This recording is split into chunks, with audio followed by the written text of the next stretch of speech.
There are many who build what they call a vapour barrier in their van build, but there's an ever-increasing number of people who decide that building a vapour barrier may not be a great idea and instead decide to build a fully ventilating insulation system. In this van build, we decided that a vapour barrier would not be a wise choice, and in this vlog we'll be explaining why.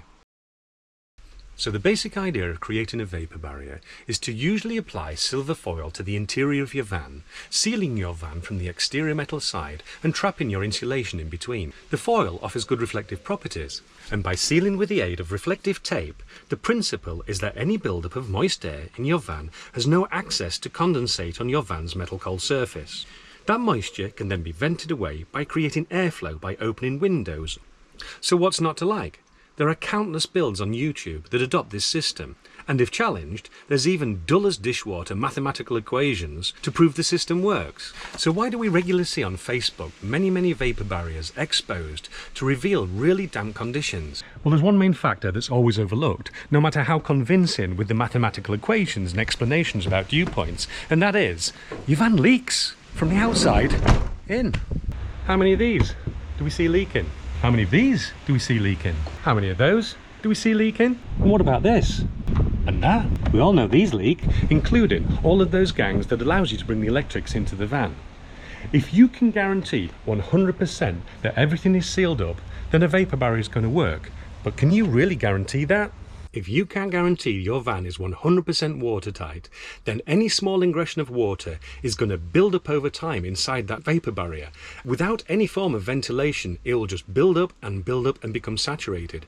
And as we see, as many people expose the interior of their vans with vapour barriers, they find that they have really saturated areas. We often find this in and around skylights. And how often can we guarantee skylights are not going to leak?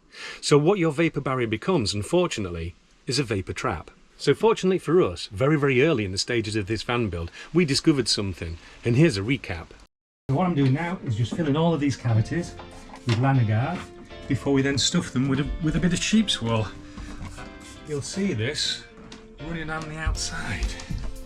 Not only here, but Lanagard is dripped from the whole of the wheel arch seam. So if that's how much Lanagard can get out, just imagine how much water can get in, and that's why we're not using a vapour barrier in this build. And because of that, we realised that a vapour barrier would be absolutely pointless in this van, as we could make no guarantee that there would never be water ingression. So what we set out to do is find an alternative and build within this van a fully venting, fully breathable insulation system. God, I'm gonna sneeze. So there are three main factors to consider to implement a successful venting insulation system. First, we needed to find an insulation medium that complements a venting system. Secondly, we needed to identify how we can allow that medium to vent. And thirdly, we had to build our van considerately to allow adequate airflow for the system to work. With a little research, it soon became apparent that sheep's wool was the best medium to use in such a system. Snook as a bug. Being hydrostatic by nature, sheep's wool can hold 30% of its weight in moisture, not within the wool itself as wrongly assumed, but within each fibre, remaining dry to touch and yet still retain 100% of its insulative properties. So ideally for van building, holding this moisture prevents any condensation from happening on the van's metal surface. It's again wrongly assumed that wool becomes saturated. It does not. Any moisture held is always in equilibrium with its environment, and providing you have adequate airflow and ventilation, it will readily release the held moisture back into its environment by just simply opening a door, a window, or turning on any mechanical extraction. This also applies to any moisture ingress coming in from the outside, unless it's a major leak. Any small ingress will be held by the wool to be dissipated as you vent, and not build up as it would trapped by, say, a vapour barrier. So what else is great about using sheep's wool? Well, it has the highest R value of any other mediums used for van builds, has excellent sound deadening properties, and is naturally fire retardant, besides its sustainability. Havelock wool is favoured amongst many American van builders and is well documented on many YouTube vlogs. However, unavailable here in the UK, we found an excellent choice and supply from Chimney Sheep. We spent just over £200 for the wool, 75mm thick for our walls and 50mm thick for our ceiling. This allowed us to build within our van's framework, maximising thickness without compressing the wool. It was a struggle to hold the wool in place as we fitted our garage sidewalls. Then Nikki had a great idea of holding the wool in place with garden mesh glue gunned into the van's framework. Ow, that's hot. Ow, that's hot. Yes, That's really hot. This has become our preferred method. As we adopt it within our next van build, we will soon be featuring in an up-and-coming vlog. The garden mesh also held our wall to the ceiling, trapping and tensioning the mesh beneath the wood slats fixed to the ribs of our roof, which will be supporting our ceiling covering. And working well at this stage, we could use our van regularly until fully finished, proving itself effective on a very cold NC500. How's that for a parkour? Before fitting all the side panels, reflective foil was added wool side, providing reflectix, less so for keeping heat in, but more so for keeping heat out, considering our comfort visiting warmer climates, not forgetting the well-being of our furry companion. Ideally, reflectix would work opposingly on the other side of the wool. However, this would be akin to fitting a vapour barrier that we're trying to avoid, and therefore a necessary compromise. Now, sheep's wool can only do its thing if it's allowed to breathe, and in order to breathe, it must have exposure to airflow. We've achieved this by leaving gaps at the bottom of our fixtures, behind our walls, here in a handy pillar, at the tops of our walls hidden behind lockers, and all of which culminate in an expanse of fully breathable acoustic panel ceiling.